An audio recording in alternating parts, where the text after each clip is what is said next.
Hello बच्चों। तो बहुत बहुत स्वागत है आप सभी का इस स्पेशल सेशन में, जहां आज हम लोग बात करने जा रहे हैं जो बहुत सारे बच्चों को कंफ्यूजन है कहीं ना कहीं कि क्या बिहार बोर्ड का जो एग्जाम का पैटर्न है क्या वो बदल गया है, क्या वो चेंज हो गया है। तो चलिए आज की इस वीडियो में हम लोग इसी बात पर बात करने वाले हैं कि क्या सच में बिहार बोर्ड का एग्जाम का जो पैटर्न है क्या वो चेंज हो चुका है या होने वाला है, क्या है इसके पीछे का राज। चलिए बात करते हैं। सबसे पहले मैं यहाँ पे बात करना चाहूंगा कि अब जैसे बहुत सारे बच्चे थे तो बहुत सारे बच्चों के दिमाग में, बहुत सारे बच्चों के मन में ये कंफ्यूजन है, इस तरह के सवालों से वो जूझ रहे हैं कि क्या अब से 1.5 घंटे की होगी बोर्ड की परीक्षा, या फिर क्या इस बार 30 अंक की होगी बोर्ड की परीक्षा। ये जो सवाल है ये बच्चों को बहुत ज्यादा परेशान कर रहा है, क्योंकि अभी हमने देखा कि जो हमारे मासिक परीक्षा हुई है, यानी जो अभी सितंबर में टेस्ट हुए हैं, उसमें हमारे पास 1.5 घंटे का एग्जाम पेपर आया था और उसमें 30 MCQs आए थे। तो क्या इस बार ऐसा होने वाला है कि हमारी जो बोर्ड की एग्जाम होगा, जो हमारी बोर्ड परीक्षा होगी, क्या वो ऐसा होगा, क्या वो भी 1.5 घंटे का होगा, क्या उसमें भी 30 क्वेश्चन पूछे जाएंगे, क्या वो भी 30 नंबर का आएगा। इन्हीं सारी बातों पर आज हम बात कर रहे हैं। तो बेटा सबसे पहले तो मैं आपको ये बता दूं कि देखिए हुआ क्या था कि जो आपकी ये मासिक परीक्षा थी ना, ये मासिक परीक्षा बेटा सिर्फ आपको टेस्ट करने के लिए थी, सिर्फ आपकी तैयारी का पता लगाने के लिए रखी गई थी। और बिहार बोर्ड जो है, या हम कह सकते हैं कि जो बिहार सरकार है, बिहार की जो शिक्षा नीति है उसको ठीक करने के लिए, उसको इम्प्रूव करने के लिए उसमें दिन प्रतिदिन सुधार कर रहा है, ताकि जो नई शिक्षा नीति है, जो नया शिक्षा का स्तर है, जो शिक्षा का लेवल है वो अच्छा हो सके, बेहतर हो सके। और इसी चीज के लिए बिहार सरकार ने हर महीने टेस्ट लेने की बात कही थी और टेस्ट हो भी रहे हैं, जैसे अभी सितंबर में भी टेस्ट हुए हैं। लेकिन इस बात का ये तो मतलब नहीं बनता कि आपके जो सितंबर के टेस्ट हुए हैं या जो अगले महीने यानी जो अक्टूबर में होंगे, जो नवंबर में होंगे, क्या वो भी बिहार बोर्ड की जो मेन परीक्षा होगी उससे मैच करेंगे, क्या वैसे ही क्वेश्चन आने वाले हैं। तो ऐसा नहीं है बेटा। आप लोगों को मैं बता देता हूं कि जो यहां पर आपकी मासिक परीक्षा हुई थी, यानी जो अभी सितंबर में हुई थी, तो सितंबर मासिक परीक्षा में सबसे जरूरी बात हमने अभी क्या देखी थी कि यहां पर आपको ना 30 MCQs पूछे गए थे। कितने MCQs पूछे गए थे आपसे? यहां पर आपसे पूछे गए थे 30 MCQs, यानी कि 30 बहुविकल्पीय प्रश्न। और उन 30 बहुविकल्पीय प्रश्नों में से हमें केवल 25 प्रश्नों का ही सही जवाब देना था, 30 में से 25 का। तो अब यहां से बच्चों के मन में कहीं ना कहीं एक सवाल पैदा हो गया है, और कुछ लोगों ने कह सकते हैं कि ऐसा माहौल बना दिया है कि लोगों को ये लग रहा है, बच्चों को ये लग रहा है कि क्या बोर्ड की परीक्षा में भी 30 सवाल ही आएंगे और उसमें से भी हमें 25 सवाल करने होंगे। तो बेटा ये चीज ऐसा नहीं होने वाली है। जो आपका अक्टूबर में टेस्ट होंगे वो भी बेटा कैसे होंगे, मासिक परीक्षा के तौर पर ही होंगे, यानी उसमें भी 30 बहुविकल्पीय प्रश्न दिए जाएंगे और उसमें से आपको 25 सही जवाब देने पड़ेंगे, 25 सही प्रश्नों के जवाब आपको वहां पर देने पड़ेंगे।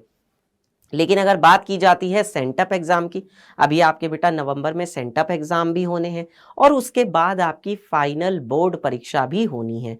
तो वहां पर क्या रहने वाला है पैटर्न, आपको मैं बता देता हूं बेटा कि जो आपकी सेंटअप की एक परीक्षा होगी और उसके बाद जो आपकी बेटा बोर्ड की परीक्षा होगी, तो सेंटअप परीक्षा और बोर्ड परीक्षा, जो सेंटअप परीक्षा होती है उसका पैटर्न बोर्ड का ही पैटर्न होता है। यानी सेंटअप परीक्षा इसीलिए करवाई जाती है ताकि आपकी जो एक फाइनल तैयारी है बोर्ड की उसका पता लगाया जा सके, आपको भी एक थोड़ा सा एक्सपीरियंस हो जाए कि वास्तव में बोर्ड की परीक्षा कैसी होने वाली है। तो बेटा जो सेंटअप की परीक्षा होगी उसमें तो आपके बेटा 100 सवाल यानी कि 100 प्रश्न ही पूछे जाने वाले हैं, और उन 100 में से आपको 50 सही प्रश्नों का जवाब देना होगा। 100 क्या पूछे जाएंगे बेटा आपसे, बहुविकल्पीय प्रश्न, उसमें से आपको 50 बहुविकल्पीय प्रश्न करने होंगे बिल्कुल सही, यानी कि एकदम करेक्ट। समझ में आ रही है बात। यही पैटर्न लास्ट ईयर भी था, पिछले साल भी बेटा यही पैटर्न लगा था, और अब तक भी, यानी इस साल की जो आपकी बोर्ड की परीक्षा होने वाली है उसमें भी यही रहने वाला है। ठीक है, ऐसा नहीं है कि उसमें चेंज हो जाएगा या उसमें 30 क्वेश्चन आएंगे और उसमें से 25 करने होंगे, ये सब कुछ नहीं है। ये सब सिर्फ बेटा अफवाह है और इन अफवाहों पर ध्यान ना दें। अभी तक का बेटा बोर्ड की तरफ से जो पैटर्न जारी हुआ है उसमें सिर्फ यही है कि भैया 100 प्रश्न आपके आएंगे और उसमें से आपको 50 प्रश्न करने होंगे। एक बात और थी, जो बच्चों को ये लग रहा था कि क्या 1.5 घंटे की होगी परीक्षा, नहीं बेटा, पहले भी 3 घंटे 15 मिनट की परीक्षा हुई है ना। पहले भी कितने देर की परीक्षा हुई है, 3 घंटे 15 मिनट की हुई है। और अब भी बेटा जो परीक्षा होगी वो 3 घंटे 15 मिनट की होगी इस साल भी, जैसे कि पिछले साल हुई थी। तो इसमें कोई बदलाव नहीं है। हालांकि ये बात तो हम सब जानते ही हैं कि बिहार सरकार जो है वो दिन प्रतिदिन, अब क्या हो रहा है कि कोचिंग की तरफ से और जो प्राइवेट जो संस्थान हैं उनकी तरफ से स्कूलों के ऊपर और बिहार सरकार के ऊपर बहुत ज़्यादा प्रेशर क्रिएट किया जा रहा है। क्योंकि आप सबको पता है कि सुबह 9 बजे से लेकर शाम 4 बजे के बीच में ना ही कोई कोचिंग, ना ही कोई प्राइवेट संस्थान कोचिंग या ट्यूशन खोला जा सकता है, क्योंकि उस टाइम पे बच्चों के स्कूल होते हैं। और ये वजह इसलिए भी है क्योंकि आप सब जानते हैं कि 75% जो अटेंडेंस है बेटा वो क्या हो गई है, अनिवार्य हो गई है, यानी कि जरूरी हो गई है। जो बच्चा 75% स्कूल नहीं जाएगा उसको बोर्ड की परीक्षा देने से वंचित कर दिया जाएगा, यानी उसको बोर्ड की परीक्षा नहीं देने दिया जाएगा।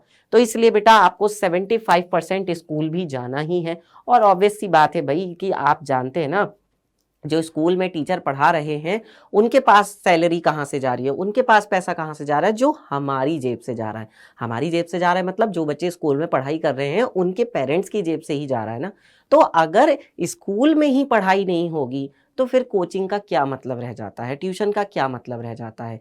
ठीक है, सबसे पहले तो स्कूल में पढ़ाई होना जरूरी है ना। तो बिहार सरकार इसी कड़ी में ये दिन प्रतिदिन प्रयास कर रही है कि वो जो स्कूली शिक्षा है उसको वो बेहतर बना सके, अच्छा कर सके।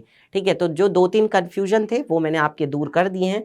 अब अगर अभी भी आपको ऐसा लग रहा है कि कहीं ना कहीं आपको डर लग रहा है, आपकी तैयारी नहीं हो पा रही है, आपको समझ में नहीं आ रहा है कि आपको तैयारी करनी कैसे है, तो बेटा इसके लिए मैं आप लोगों को बता देता हूं, आप ज्वाइन कर सकते हैं टॉपर्स बैच। ये जो टॉपर्स बैच है बेटा, इसमें आपको सारे जो आपके फेवरेट टीचर्स हैं वो आपको पढ़ा रहे हैं। टॉपर्स बैच की खासियत यह है बेटा कि सारी क्लासेस आपको लाइव मिलेंगी। आपको यहाँ पर बेटा प्रीवियस ईयर क्वेश्चन भी करवाए जाएंगे, यानी जो पिछले साल बोर्ड में आए हुए हैं। सैंपल पेपर भी आपको यहाँ पर बेटा करवाए जाएंगे। इसके साथ साथ में बेटा आपका यहाँ पर रिविजन भी होगा। और अभी भी बेटा देर नहीं हुई है, आप चाहें तो अभी भी इस कोर्स को, टॉपर्स बैच को ज्वाइन कर सकते हैं अगर अभी तक आपने नहीं किया है। ये एक बात ये हो गई। इसके बाद मैं आपको बता देता हूं कि बेटा टॉपर्स बैच की जो फीस है वो कितनी है। वो केवल और केवल बेटा 999 रुपए है। लेकिन आपको ज्वाइन करने के लिए करना क्या होगा, कॉल करना होगा 0124-715-8250 पर। और आपको यहाँ पर बेटा आपकी बोर्ड परीक्षा के लिए बिल्कुल भरपूर अच्छे तरीके से तैयार किया जा रहा है। तो आपको मैं बता दूं कि जो हमारी टॉपर्स बैच की फीस है बेटा वो बिल्कुल ना के बराबर है, केवल और केवल बच्चों 999 रुपए है। तो जल्दी जाइए और इस बैच को ज्वाइन करिए। ठीक है, एक बात और कहना चाहूंगा कि अब हम जो है, क्योंकि हमारा ये डाउटेड बिहार बोर्ड हर प्रकार से आपको जो भी बोर्ड की तरफ से इंफॉर्मेशन आती है उसको आपको अपडेट करता रहता है। और हम हर बार आपको पहले से पहले ही अपडेट कर देंगे हर एक बात के लिए, हर एक इम्पॉर्टेंट इन्फॉर्मेशन के लिए। तो उसके लिए तो आपको परेशान होने की ज़रूरत है ही नहीं। बाकी हम लोग पढ़ाई आपकी यहाँ पर अच्छे से करवा ही रहे हैं, सारी तैयारी आपकी यहाँ पर अच्छे से करवा रहे हैं। जो बच्चे चाहते हैं मेरे से टेलीग्राम पे जुड़ना, तो आप चाहें तो आप जो है अमित सर की पलटन के नाम से टेलीग्राम ग्रुप है, आप वहाँ पर ज्वाइन कर सकते हैं। दूसरी बात बेटा ये भी है कि हमारा जो है इंस्टाग्राम पे मेरा अकाउंट है, आप चाहें तो वहाँ भी ज्वाइन कर सकते हैं अमित_डाउटनेट के नाम से। ये भी मैं आपको लिख के बता देता हूँ। ठीक है, अमित_डाउटनेट। ठीक है, ये मेरा बेटा इंस्टा आईडी है, आप चाहें तो यहाँ पे, और ये इंस्टा आईडी ऑफिशियल है। ठीक है, तो आप चाहें तो आप ये भी ज्वाइन कर सकते हैं यहाँ पर जा करके अमित_डाउटनेट। ठीक है, ये मेरी इंस्टा आईडी है, तो आप इस पर भी जाके ज्वाइन कर सकते हैं। बाकी आपको कोई भी कंफ्यूजन हो, कुछ भी आपको कोर्स से रिलेटेड जानकारी चाहिए, तो आप इस नंबर पर कॉल कर सकते हैं 0124-715-8250 पर। जैसे ही बाकी की जो भी कोई अपडेट आएगी वो हम आपको अपडेट कर देंगे। बेटा अपनी पढ़ाई को मत छोड़िए, अपनी पढ़ाई करते रहिए, हमारे साथ जुड़े रहिए। Bye bye, take care.